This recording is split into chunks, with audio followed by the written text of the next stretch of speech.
Though she still felt tremors going through her body and feeling mental shockwaves, Claire was starting to understand what Darlena was trying to convey. Thinking back to the monster and how Claire believed she'd be a match against that thing, it made her realize it was essential to put more weight into what someone with more knowledge stated. Darlena had clearly explained that Claire had no chance to defeat the thing, but she stubbornly believed it was possible. At the same time, I didn't react with as much urgency as was needed for the situation I found myself in.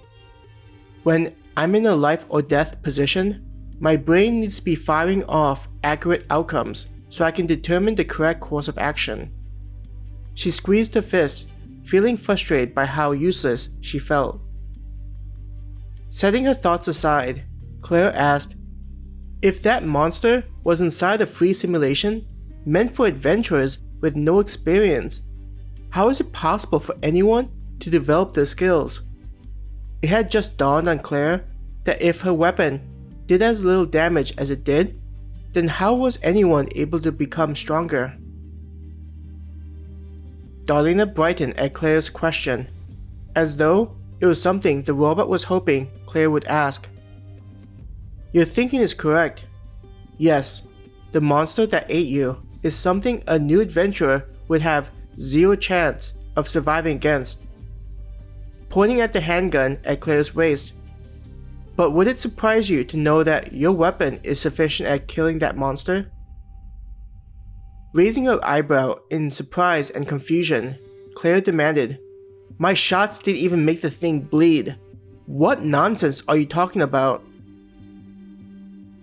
Gently shaking her head, Darlena said, it's due to how you utilize your weapon. If you had correctly attacked the creature, you'd have subdued it. Raising a hand to prevent Claire from interrupting, I'm not saying that killing the thing would have been an easy task, but that the results would have been vastly different compared to what happened before your death. Not knowing what to say, Claire was silent.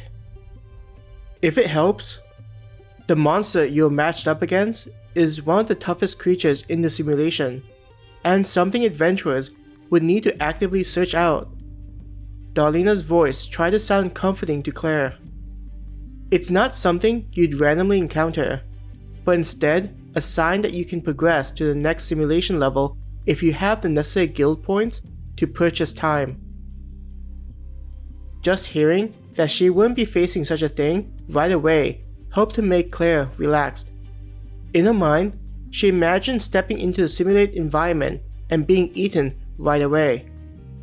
It wasn't a thought that she enjoyed contemplating and was happy to know that such a scenario wouldn't be the case unless she was ready. Snapping its fingers, Darlena made a monster the size of a wolf appear. It even had a similar appearance as a wolf, with horns protruding out the side of its head just in front of its ears.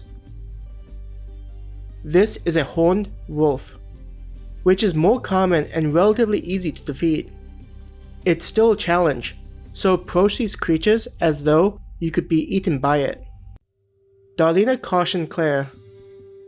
What makes these monsters harder to defeat is how they are often found in packs, meaning they coordinate their attacks. But by themselves, even someone of your skills will be able to kill it. The fact you were able to dodge the previous monster's initial attack means the training you've done with the military in the fort has provided some benefits. Not bothering to look around to find a place to hide, Claire simply pulled out her handgun. This time, while she took aim, Claire was trying to anticipate what was going to happen and have several ways she could avoid getting injured or killed. To make sure you're ready to move on to the next part of the training, I'll have you defeat this monster numerous times. As an added benefit, each time you kill the monster, your body will be healed of any injuries regardless of how severe. It'll still be possible that you lose a limb or two, but don't let this hamper your thoughts. Darlena explained in a cheerful tone.